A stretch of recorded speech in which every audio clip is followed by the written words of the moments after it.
Good morning and welcome to TVP World News. I'm your host, Diana Skaya. We begin this morning with Serbia, where the President of Serbia, Aleksandar Vučić, has said that there will be no transitional government after the resignation of Prime Minister Miloš Vučević. Now, the leader added that authorities need to quickly decide whether to form a new government or hold elections in a little over 2 months. Between 45 and 60 days are needed for the election campaign, so we could have elections in about 75 days, roughly in April, most realistically before the May Day holidays, or we will have a new government in the meantime. But let me tell you right away, there will be no transitional governments, because that doesn't depend on pressure or anything else. The idea of handing over power to plenums or opposition parties doesn't even cross my mind. Analysts say the resignation of Serbia's prime minister on Tuesday, following months of anti-government street protests, is unlikely to satisfy demonstrators. Now, Ivan Vejvoda, a permanent fellow with the Institute of Human Sciences in Vienna, told TVP World that Miloš Vučević's resignation fell short of the demonstrators' demands. This is a broad, deep-seated movement led by students, but of civil society. We see here the protest, the blockade that lasted 24 hours in one of the main thoroughfares that ended yesterday morning at 10 o'clock. And the people are determined to see this through because 12 years of a system in which corruption has been growing, where there are clear elements of captured state and unindependent institutions that should be independent in a democratic system with a separation of powers and checks and balances is not yet there. So again, I listening to the news from Serbia this morning, there doesn't seem to be yet a situation in which the protests will subside. The European Commission is set to publish its Competitiveness Compass, a detailed plan on the bloc's economic strategy. Now, the initiative was created in the wake of a report by former European Central Bank President Mario Draghi. Now, the Competitiveness Compass details how the European Union could increase its economic security and cut dependencies. It outlines a new series of initiatives the European Commission has proposed for the upcoming months, like the Clean Industrial Deal, directing Europe towards a carbon-free economy. The effort aims to boost the European Union's competitiveness as it tackles the bloc's innovation gap with global rivals. It's also designed to ensure the EU's economic security. German Chancellor Olaf Scholz has accused the leader of the CDU, Friedrich Merz, of breaking his word. Scholz warned last evening that Merz could change his mind after the election and choose to work with the AfD.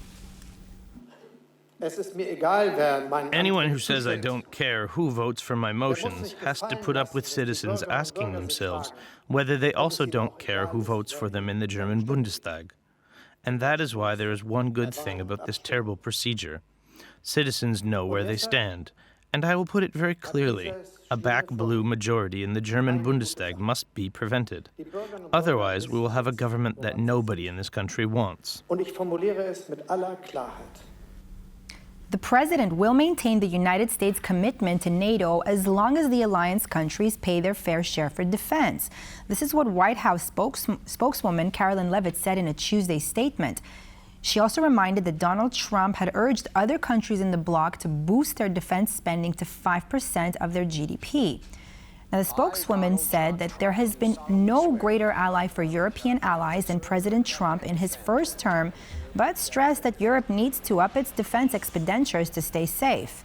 She also assured the allies that the U.S. commitment to NATO would as strong as before, but NATO needs to pay its fair share. It's us protecting them, they're not protecting us, so I'm not sure we should spend anything, but we should certainly help them. But they should increase their 2% to 5%, Trump said this at the time. EU Chief Diplomat Kaja Kallas spoke over the phone with U.S. Secretary of State Marco Rubio and discussed the ongoing threats from Russia, China, and Iran. Now, following the phone call, she acknowledged the aligning interests of both the U.S. and the EU saying that they are always stronger together. Among the topics discussed by the two officials were Russia's war in Ukraine, Iran's malign influence, and challenges posed by China. On Friday, Rubio froze most foreign aid programs for at least 90 days. According to the Polish press agency, this entails the suspension of all forms of assistance for Ukraine.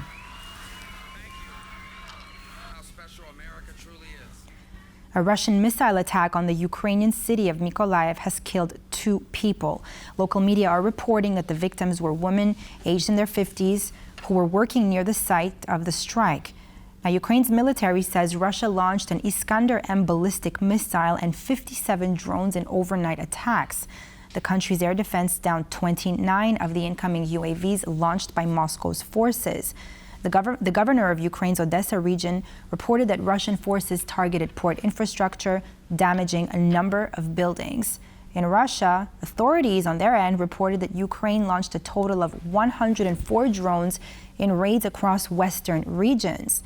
The Russian petrochemicals giant Sibur temporarily suspended production at its plant in the Nizhny Novgorod region after a fire at the site following the attacks.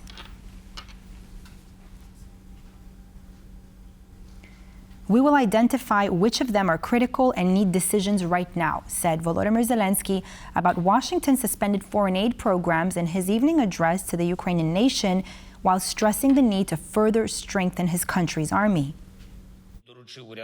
Today, I instructed government officials to provide a report on the U.S. aid programs that are currently suspended. These are humanitarian programs. Oleksiy Kuleba and other government officials are investigating which programs are currently in deficit. Almost all of them went not through the Ukrainian government, but directly through our communities and various organizations, many projects. We will identify which of them are critical and need decisions right now. Part of this funding can be ensured thanks to our state finances, and part will be discussed with Europeans and Americans. This applies to many sectors, from communication and digitalization to support for veterans, schools, hospitals and reconstruction. Of course, the details of the programs were not a matter of state affairs, but the government officials will present everything to me, and the matters that are prioritized, especially those concerning Ukrainian children, our veterans and programs for protecting our infrastructure, will definitely be supported. I thank everyone who helps Ukraine. A U.S. judge temporarily halted Donald Trump's order to freeze hundreds of billions of dollars in federal grants and loans. Now, the lawsuit was brought by several organizations which say that such a move for already approved funding violates the law. Now, in the hours before the order was due to take effect, there was confusion as to which agencies and which programs would be affected. Now, according to the White House, the funding pause would allow the government to cut back spending for, quote, woke gender issues and diversity programs. The pause order will be halted until February 3. Afterward, the judge is expected to consider a longer-term pause on the policy early next week. U.S. Secretary of State Marco Rubio has authorized additional exemptions from the Trump administration freeze of foreign aid programs. Now, last week, U.S. President Donald Trump ordered a 90-day freeze of foreign aid programs to review which of the thousands of affected humanitarian, security, and development aid efforts will continue receiving U.S. funding. Now, initially, Rubio exempted only military aid to Israel and Egypt, as well as emergency food programs. He has now agreed for continued funding to humanitarian programs that provide life-saving medicine, medical services, food, shelter, and subsistence assistance. The Czech National Bank governor has announced he will present a Bitcoin investment plan to the bank's board on Thursday. Now, should the board of the Czech National Bank approve the plan, the institution could eventually hold as much as 5% of its 140 billion euro reserves in Bitcoin. The governor justified his proposal, saying Bitcoin would be a good form of diversification as various investor companies launched Bitcoin exchange-traded funds in 2024.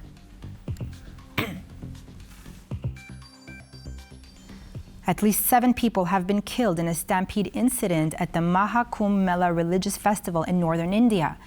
It's thought around 10 others were also injured when tens of millions gathered on a riverbank for a devotional dip in the water. Now, the 6-week Hindu festival is held at the confluence of the Ganga and Yamuna rivers in Uttar Pradesh. It's thought people who were sleeping by the riverbank were trampled as crowds approached the river.